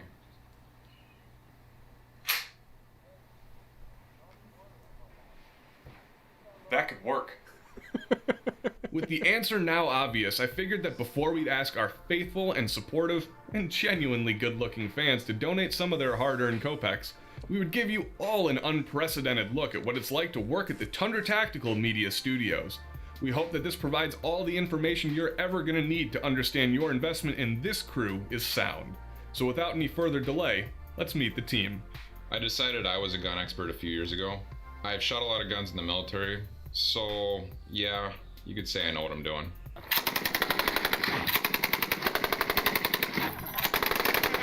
I mostly write for the channel. I've created a process to allow my genius to come out of me. Basically, it involves a special cocktail of straight whiskey mixed with energy drinks And then I just start typing things. Random facts that are true because I made them up in my head. The best thing about being an internet gun expert is there is zero accountability for anything that I write. There is no way that you can argue with anything that I have to say, and if you do, I'll just say things like, that's a fact that I just made up in my head. I read it on the internet. I found it in a magazine. Yes, I can read. Stop pointing your fingers at me. When you type in all caps, I can't understand what you're trying to tell me. That's how we did it in Afghanistan, and it worked pretty well for us there. Our channel is in a really exciting position right now because we are relatively unknown, but on the rise. We do have some really big goals, and one day, we hope to become corporate puppets. One of my favorite things about working at Tundra Tactical is getting to wear these 6 shirts and these cool hats, walking around every day like I'm wearing at least 2 or 3 weapons on me, but still being hyper concerned about whether my EDC is printing or not. Can you see it? Is it printing? What if I do this? What now? Does this help? That? Some of this? You like that? Tactical. Got him. When I first started working with Tundra Tactical, I thought this would be a really cool project. But I quickly learned how wrong I was. I've had some opportunities to meet some big names in the gun industry, so I have that going for me, which is nice. But every time I do, I realize just how hopeless we really are. Chase, how's the shadow? I don't know, I got this creep on me. It's weird.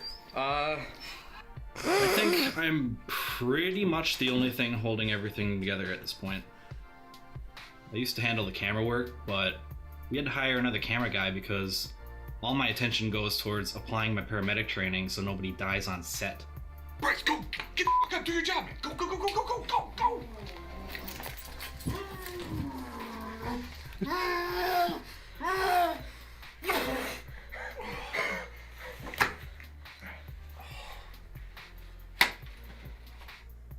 Last week, I had to treat a human bite wound.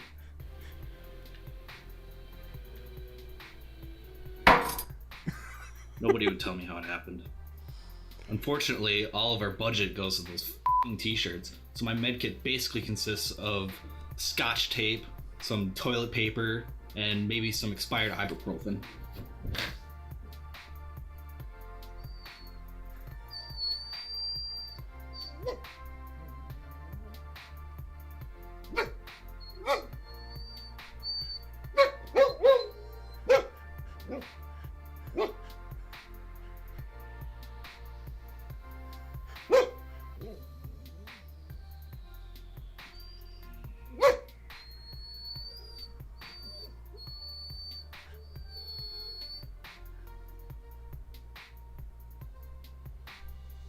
I started working at Tundra Tactical because I had an AK and a camera on my phone. After watching a few of their GunTube videos, I realized I was totally qualified for this job. I'm mostly here for the patches, which Tyler has informed me that if shit hits the fan, will be valuable as currency. That's what I've agreed to be paid in nothing but patches. One of my main jobs here is to make sure there are plenty of snacks at every shoot. I've laughed at each take. Yeah, 'cause she's just like, And I'm growing exceedingly efficient at providing them and hiding them. I'm also in charge of gunsmithing because I have a Dremel and a dream, kids, which is all you need. I'm currently working on a sniper rifle right now, which is pretty easy because I have a Mosin Nagant and it's basically already done. Last week, Rich caught me crying in the corner again. Because we had another client tell us they didn't want to work with us because of our absurd behavior by our crew. Mr. Anderson, good to hear from you again. What can we do for you? Just see how it comes. Okay, and may I ask why you want to cancel? It's a very good reason. And what can they do for you that we can't? Everything. Okay, Mr. Gilbertson, if you give us another week, give us another product, we can try and knock some down. You're done. And we'll be in touch with your lawyers if I contact you again. Well, it was a pleasure doing business, and he hung up. Mr. Gilbertson? Oh, what a surprise. Yeah, no, I'm waiting for your call. Yeah. No, I'm just kidding. That many zeros. Yeah, no, we'll take your money. Yeah, catch you later, dude. Dude, I got another one. Hey, was that the Did you close the deal? Oh yeah, Gilbertson. That was the Gilbertson deal? Yeah, man. We've been trying for that for like months. Months. Good job. All right, man. Keep up the good work. Another one. Rough day. Why don't they want to work with us? Oh my god. Tyler's gonna fire me. Personally, I don't understand because art's subjective. That's just me though. My favorite part about working with Tundra Tactical is getting to meet interesting people and then decide how valuable they'll be to me in the next apocalypse. Hey, I'm the guy on the crew that drives a Honda Civic Si. It's a really great car. I love it.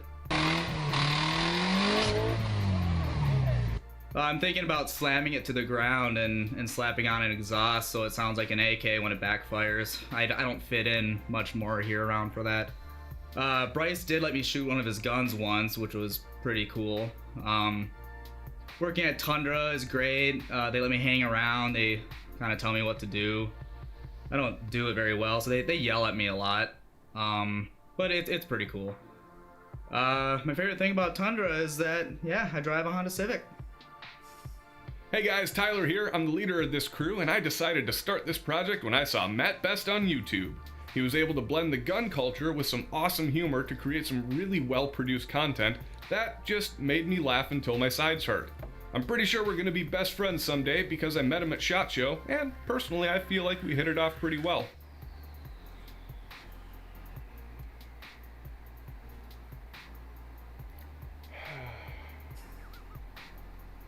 I'm still looking for a rapper so we can drop a sick music video like he used to do, but I've got my fingers crossed. We also still need a helicopter to be as cool as Matt Best, and so far Craigslist hasn't been fruitful in that search. Okay guys, so I think it's obvious we're just screwing around here, but on a more serious note, we have decided that to continue creating this high quality content for everyone, we're not above selling a little bit of our dignity. In the making of this video, we created our Patreon page, which you'll find in a link in the description below. And while you'll still have all of the same access to our videos, whether you choose to donate or not, any contribution you're willing to make to the channel will mean a ton to myself and the team. We're also considering dropping YouTube monetization completely, and instead finding our own sources for ads and sponsors to keep the channel up and running.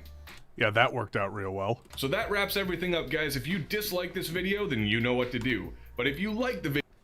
So, all right, going back to that was 13 minutes of wasted time essentially, but yeah, that was one of the more fun bits we ever did. We had a lot of fun shooting that video, and that kind of goes into this whole point about like when people talk to you about like subscribing to the video or joining up in their Patreon. That's really what you should be doing, and I'm not even using this as an excuse to say like, hey, join up on Patreon for the support of Tundra Tactical. I'm saying like if you watch any content consistently from any creator consistently, you should really consider supporting them, because these guys put a lot of effort. Most of them, we don't. We just cobble something together and toss it out there and just hope that we can trick people into supporting us monetarily. But most people go out there and they actually like put blood, sweat, and tears into a lot of their stuff, and they do it for free. They do it for absolute free. Like there's literally nothing out there telling you that you have to do this, at least right now. And like, why wouldn't you support the people that you care about and the people that you love? I just don't know. Like I have a Patreon list half a mile long of the people that we support, and just small amounts here and there, but I mean, it really goes a long way, and that adds up and that stacks up over the course of time, and that allows those creators to have kind of a fallback plan if YouTube decides to do what they are doing to us and to many other gun tubers, where they just take away 2/3 of your income and try to essentially shut you down through monetization effort. Even if we made $0 a month from YouTube, we would still be doing this because I know that the fans out there would step up and help us out. But the call to action here is, if you like somebody and if you watch a lot of their content and you're not subscribed to them, I'll challenge each of you guys out there tonight. Go through your subscription list, and at the bare minimum, or not go through your subscription list, but go through all the videos that you watch, and find that one channel that you watch all the time that you're not subscribed to, and hit that subscribe button at the very least. If you watch them a lot and you really enjoy them, consider finding them on Patreon, or finding, their PayPal or what have you. Find a way to, help them out and give back to the people that gave to you so freely, because that's what we do here. That's what we do. World of Tanks, Simply Safe. Yeah, you might be seeing some of that stuff here in the future. That's part of what Leviathan does. So, Raid Shadow Legends. Oh God, yeah. I can't wait. I honestly can't wait. Like, I'll be honest with you. I'm not gonna turn them down. Like, I was thinking about it for a while. I was like, oh come on. Like, we're not gonna be a Raid Shadow Legends channel. But think of the jokes that are like available after we do that. And there's just so many of them. So I'm absolutely not going to turn them down, because number one, it helps pay for the next video. And number two, there's a ton of jokes for it. Dollar Shave Club's another good one, even though it doesn't do a whole lot for me. So all right, that's about a half an hour in. I think we've done enough of the top comments of the week. Let's dive into Ask Tundra Nation. And Ask Tundra Nation, ladies and gentlemen, if you are unfamiliar, or lady and gentlemen, if you're unfamiliar, is the section of the show, or the portion of the show where you guys, the fans, get to ask your questions, or get them asked and answered, Scotch Belch, live on the air. And we're going to start off, we're going to kind of work from the bottom to the top here, and we might cover some of the stuff that we did in the video earlier this week, because I don't think a ton of people watched that video to begin with.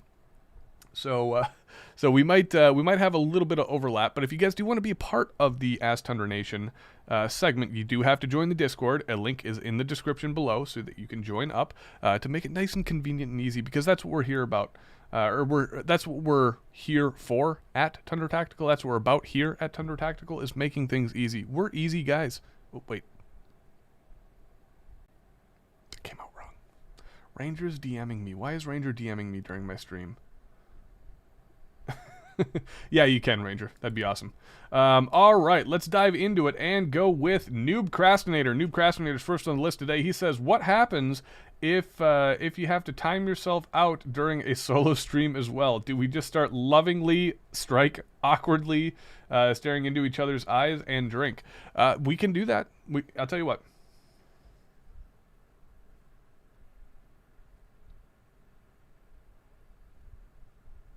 Mm-hmm.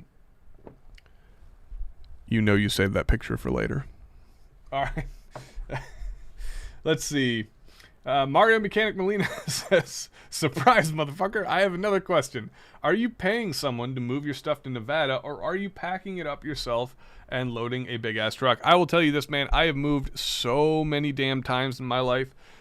So many damn times in my life. I can't do it again. I can't do it again. So I'm absolutely paying somebody through the generous nature of the in-laws, who said they were going to take care of it. We are absolutely paying somebody to move that stuff for us, because oh my gosh, like, moving across town, like an entire house, that's it's ridiculous as it is, but moving across the country with all the crap that we have, it's ludicrous. It's absolutely even ludicrous, and I'm not doing it again. I've done it. Let's see. I've done the across country move, and I've done multiple country moves. 5, 6, 6 times, 7 times, something like that. 6 or 7 times now. And I've done the across town move. I don't know, 7 or 8 times now. No more, man. Like, I'm seriously done. So we are absolutely paying for somebody else to do that for us, taking that burden off our shoulders. Crazy Uncle Dave says, can you see any issues with a company remaking a new clone / copy of old military rifles, i.e. Martini Henry, Lee Enfields, or 1903 Springfields? Honestly, actually, this is something that I think we talked about in the past. Thanks, operator Tony. Here, right for you. Yeah, we definitely talked about this in the past. Maybe it could have been pistols. I don't know. I have no problem with that. I would love to see a modern recreation with modern tooling and, like modern manufacturing equipment of like a PPSH 41. I would love to see that, even if it's stuck to be semi-auto, whatever. Like, just having that modern recreation of a classic style of firearm is something that's cool, because as we all know, there are certain guns that are becoming just more and more rare. And yes, there are licensing complications, there are copyright complications, obviously, there are trademark complications in doing all that. But if it were possible, I would be 100,000,000% for it, because like, why not just have more of it? Yes, if you have the OG one, the original one, it makes it, in my opinion, I think it makes it more valuable. I think it gives you more flex. It gives you a reason to say, oh, well, you've got this, I've got this, so bam. I just noticed we got Mr. Delance Stevens in the house, my good buddy. He says, when you're sitting there editing that Raid Shadow Legends ad, compliant to their 8 pages of requirements, you'll consider turning down that money. Not that I would know. Fair enough. But I'm still not going to turn it down at least one time. Got to do it at least once to figure out where we stand. But yes, Delance, I have heard some stories. I've heard some stories. So yeah, I would love to see some modern recreations of some classic firearms. Modern recreation of a Martini Henry would be kind of cool. It'd be a little difficult to find ammo, I think, for it. But that you could also kind of lump like a modern recreation of classic ammunition into those categories. I don't know if it would bring the cost down, but hopefully, at least in like a normal circumstance, like not necessarily like the coof age that we live in. By the way, who's up for like creating some like variation of that? Like, everybody has like that generation. Like, can the next generation just be like the coofers or something like that? During my time when I was a coofer, I'd love to see that. I'd love to see some of these classic firearms get remade in modern materials with modern manufacturing techniques, and just kind of see some of these very, very difficult firearms to get a hold of come back into the mainstream, even if they're not original. To me, there are certain guns that like I wouldn't buy if they weren't original, but a lot of the guns, like a lot of the classic or like the military surplus guns, that have had the prices skyrocket on them, either artificially or, due to legitimate reason, it would just make them so much easier to come by, and it would help keep the price constant and stabilized, and they'd be made in America. So, that one douchebag in the top comment section that says, I only buy stuff that's made in America. Well, now he can enjoy the glory of military surplus firearms that weren't made in America and still have some fun. Cheers. Let's see. Trauma says, if the ammo shortage continues... Oh, this is a good one. If the ammo shortage continues, do you think it'll start affecting gun tubers? I can tell you, it for us, it is. For us, it is. I've had plans... So we have a skit that is prepared. It's not necessarily finished, but it is prepared. You've noticed that we've started getting back into the skits and the little sketches that we used to do, which I'm super happy for. Like, that's my favorite thing about Tundra, is doing these skits and sketches. But you've noticed that I don't ever appear on camera shooting, and that's because I want to play into the bit that we're the only gun channel out there. Like, I'm the only gun tuber out there that doesn't actually do any shooting, maybe next to like a Yankee Marshal. So the reason for that is we have an entire sketch prepared for when I decide to actually go on camera for the first time in probably 3 years, on camera to actually shoot a gun. And so I'm trying to delay that as much as humanly possible, but it's getting more and more difficult to do, because as we do these shoots, I'm donating my own ammunition for other people to shoot. One of the reasons why we keep asking for like Patreon support or PayPal and stuff like that is when we can buy ammo, we want to get as much of it as possible so we can continue doing these. Yes, it absolutely will affect gun tubers as time goes on. A lot of these guys, they have either an ammo sponsor or they have, something going for them to where, they get a firearm and an allotment of ammunition for that test. But a lot of us smaller guys, or like medium-sized channels, don't really have that benefit. And, we're coming out of pocket on every shoot. So, yeah, for the mid-sized dudes, and eventually, my guess would be if that ammunition shortage continues, for even the larger channels, the manufacturers and the sponsors aren't going to be able to afford to throw that, 2,000 rounds or 1,000 rounds or 500 rounds or however many rounds they're going to get, to run that gun in the video. They're not going to be able to afford that anymore. because they're trying to keep their company afloat and keep it, going out the door. So at a certain point, yeah, that could actually be the case. And, a really, really great person to ask on that subject maybe would be Rich Olson here in the chat. Rich Olson works in the ammunition manufacturing industry for a pretty well-known company. And he could absolutely kind of tell you the inside, what it looks like inside, on the lines where the actual ammunition is going to get made. Deland Stevens says they tried doing that with the MP40 not long ago. It was not good. Yeah, I can see the potential for failure here because chances are a lot of those old school firearms probably wouldn't be made to the same standard that they were at least originally, especially when you're looking at like German stuff. But at the same time, it'd still be cool to just have, like there are people out there that buy guns with the intention of shooting them, definitely, but they don't necessarily care about how good they are. They just want to say that they have them. And there are certain guns on kind of my wish list that I would love to just say that I have. Like, I don't care if they shoot well or not. Like, as long as they go bang every now and again, sure.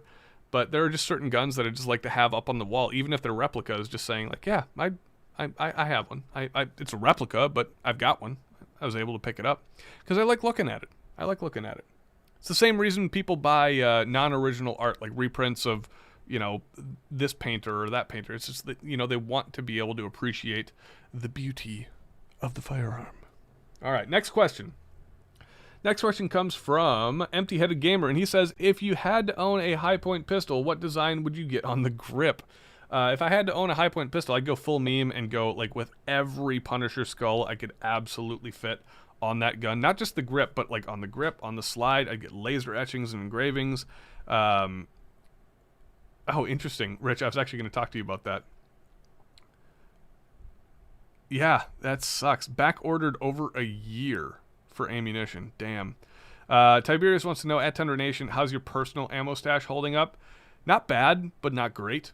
There's some there. There's probably enough for a video or two that I'm willing to use, before I kind of get into the reserve ammo fund, the oh shit fund, or the oh shit supply.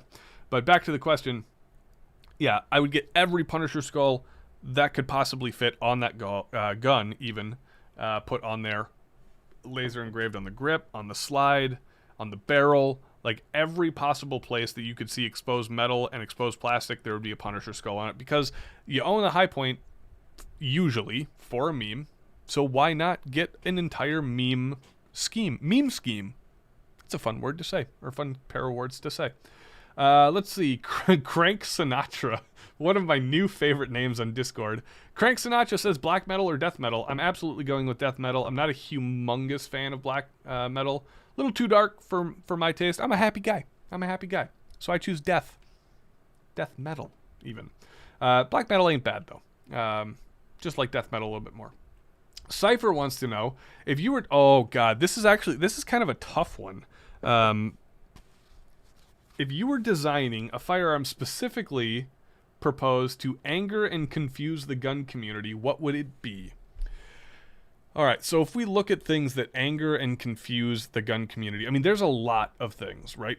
So it would be, and bear in mind, like I'm talking about the gun community as a whole, not necessarily the Tundra Nation here. So I would make a gun specifically targeted at appealing to liberals, because the gun community as a whole hates liberals so much, it would just confuse them to see a firearm that was specifically targeted towards them, and not in like a meme sense. Like if I was actually serious about this, I would like actually like make it try to make it work, like make a legitimate design, but it was like so unbelievably obvious that it was targeted to liberals or some subgroup politically or socially that the greater 2A community erroneously doesn't agree with. That's the only way I can answer that question. The other thing I'd probably chamber it in 40 Smith & Wesson or 357 SIG. just because I can. Just because I can. If I'm going for maximum meme, maximum goofiness, that's exactly what I would do. That's exactly what I would do. Let's see. Yeet Master Ranger, old Boogie Boy. Boog wants to know, are there any people that you've known since you were young that still call Mr. or Miss, that still call you Mr. or Mrs. despite being socially acceptable at your age to call them by their first name? Absolutely not. Nobody here calls me Mr. or Mrs. Absolutely no. No one does. I have not earned that form of respect in any way, shape, or form. With that being said, might be nice. Might be nice one day. We'll see. Might be nice. Prairie Dog 308 says, here's a question. What advancements with the semi-auto, here's a question. With the advancements in semi-auto pistols, do you believe that revolvers are best suited to Magnum cartridges like the 44 mag and up? Well, obviously there are semi-auto offerings in the 44 mag, most notably things like the Desert Eagle.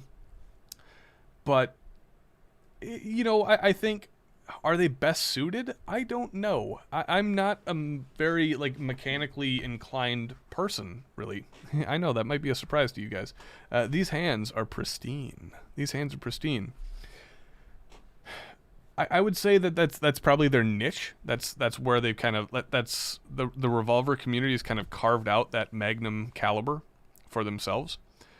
So, yeah, maybe it's better suited, but maybe the better way to put it is just it's more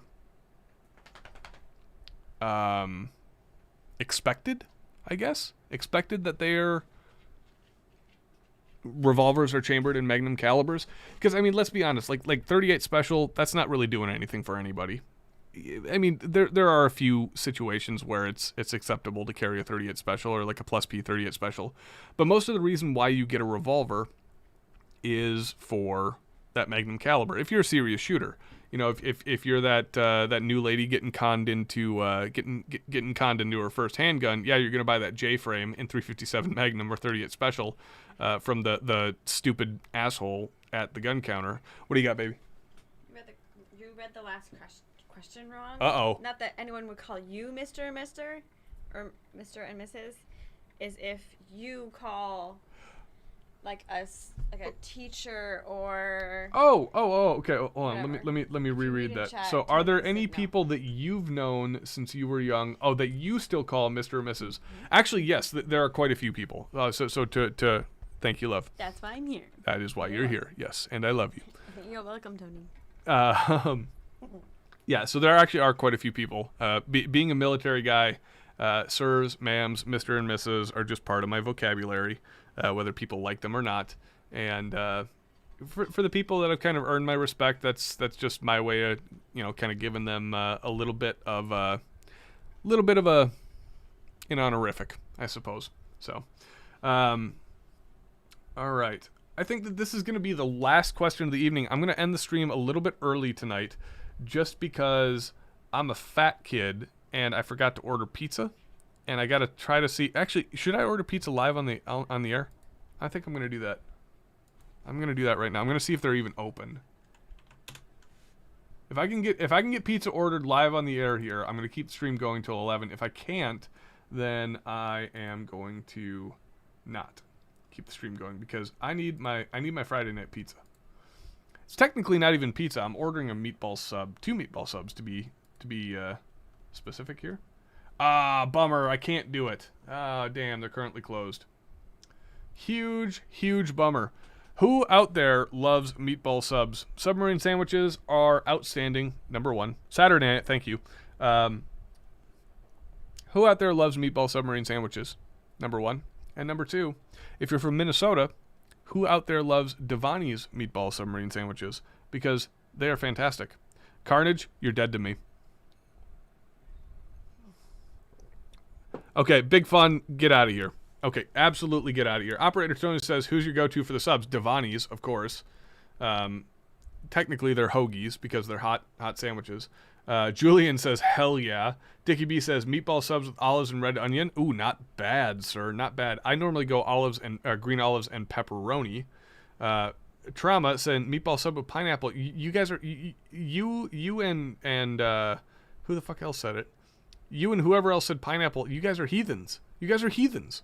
Absolute heathens. Richard Olson says, I love everything from the Big D. Damn right you do. So do I. Alex says, oi, Tyler. Operator Tony says, Devani's or Firehouse. No, I can't do Firehouse, man. I had Firehouse 3 times, and all 3 times I've had them, they were the soggiest, wettest subs I've ever had in my entire life, and they were just disgusting. N7X Ranger says, now I want to cook some meatballs. Alex says, you just want to end the stream to play PlanetSide 2? No, I don't. Honestly, I'm fucking starving. I haven't eaten anything since, like, 3:30. Outside of maybe some, like, artichoke hearts, and that was pretty much it. Operator Tony says, at Tundra Nation, Firehouse is the bomb. If you haven't had them, you're missing out. I definitely have, and I've had very bad experiences every single time I've had them. Tufu says, never had Devani's. Not entirely sure if they have Devani's down in your area. I think it's just local to Minnesota here, but... Chicken fingers? What's that? Chicken fingers? That's fine. Yeah. Tiberius says, get you some of D's nuts. Got him. All right. Yeah, so I think we'll drag the last 10 minutes out into one more question here, and then we'll end the show. And yes, like Alex said, I will possibly be doing a gaming stream a little bit later on, same place, right here on the second channel. We'll be playing, if we do decide to do it, we'll be doing some PlanetSide 2 this fine evening. But we'll go with a couple other questions here. Prairie Dog 308 says, here's a question, or never mind, we just answered that one. Let's see. Fall guy, FAHL guy says, so I'm building a 6.5 Grendel AR. Whom amongst you has wisdom in which magazines I should purchase? It is certainly not me. A great guy to ask, Fall guy, would be the Mil-Spec guy. He just finished his 6.5 Grendel budget build and got some magazines for it that seemed to work pretty well when we tested it out. So I would recommend DMing the Mil-Spec guy here on Discord. Also happens to be the writer of Tundra Tactical. Mullen wants to know, what is the scariest thing that has happened to you while shooting? Firefight doesn't count. A couple of years back, I was testing a prototype build from Airborne Arms that never made it to production. It was just like a prototype pistol that ended up exploding on me. And in all fairness, it wasn't. I don't think it was the gun's fault. I took it to 2 separate gunsmiths, and they both determined that it was an ammunition failure. One said out of battery detonation, and the other said a ruptured case or a double charge of some kind. So that was probably the scariest thing that happened, but it wasn't really like a scary thing in the moment. Who here, raise your hand in chat if you've ever had a gun explode on you. And not just like have like a bad malfunction, but legitimately fragment and explode.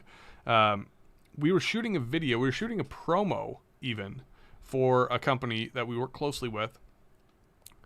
And I remember like you know, I'm out there like ripping rounds, like you know, just shooting. And fortunately, it was on like the last round of the shot, but I just remember thinking to myself, that sounded different. And then it was just like a tink, and it was my LPVO hitting me on the top of the head.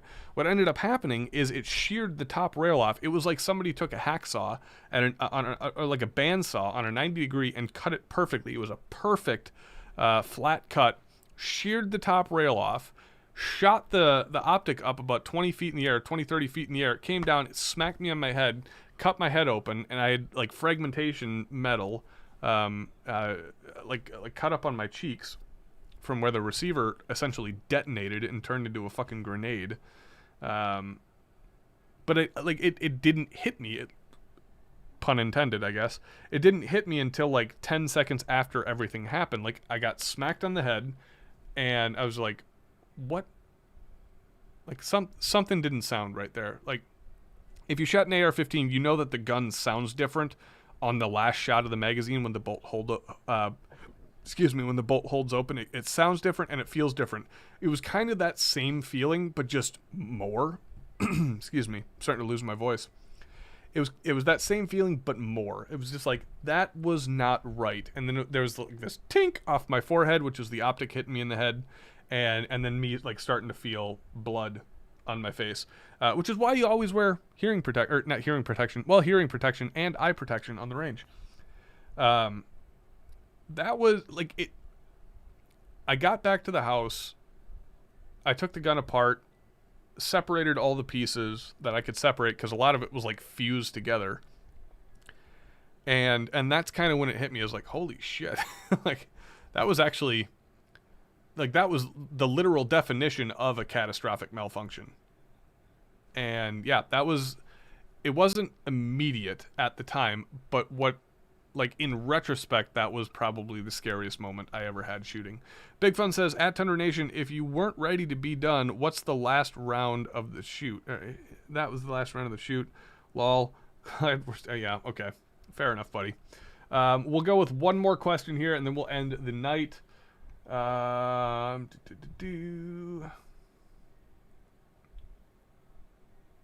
see. Crank Sinatra once again says, I bought a Spikes lower with a Viking on it because it's hard to find things. Row, how do I make a pistol build without looking like more of an asshole? Well, if your lower has a Viking on it, I'm sorry, it's kind of impossible. You're gonna look like a tool regardless. Just keep it vanilla. Keep it vanilla like everybody else. Just do that. And that's pretty much it.